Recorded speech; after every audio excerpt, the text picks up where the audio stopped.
Дозвола за рестартирање на Југохром и помош од владата за доизградба на филтер станицата на комбинатот. Ова се двете барања кои синдикатот на Југохром планира да ги побара од премиерот Зоран Заев и вице-премиерот Кочо Ангјушев, доколку двајцата владени представници прифата да остварат средба која синдикатот инсистира да се реализира до крајот на неделава. Ако не се одржи средбата, вработените најавуваат протести пред владата. Првиот човек на синдикатот на Југохром Бајрам Амити вели дека имале голем притисок од отпуштените работници кои барале да започне фабриката со работа, а во меѓувреме владата или директно да помогне за доизградба на станицата или пак да посредува со банките за издавање на поволни кредити, потребни да се плати фирмата која ја гради станицата. Околу системот за отпрашување се работа, меѓутоа имamo некои мали пречки, финансиски проблем и затоа до сега не сме барали некои средби со владава, мислејќи дека ќе се реши тој проблем и затоа поради тие пречки сега барамо средба да имамо во владава и они да ни изнајдат некои решение.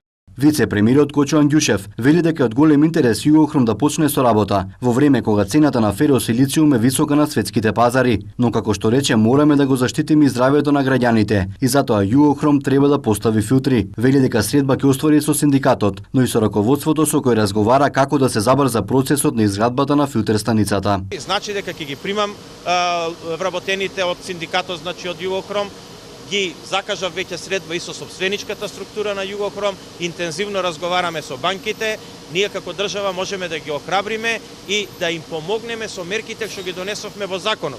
Државата нормално не може да дава пари во приватни фирми без основа и затоа ние можеме само да помогнеме во тој процес и управо тоа и го правиме. Мислам дека ќе дојдеме до решение.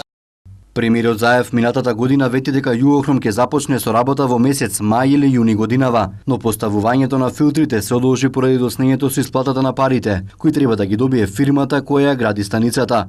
Инспекторатот за животна средина му наложи на Југохром да престане со производство во ноември 2016 година, поради непочитување на рокот за изградба на филтер станицата кој неколку пати се продолжуваше. Југохром ги згасна печките, а 800 работници останаа без работа.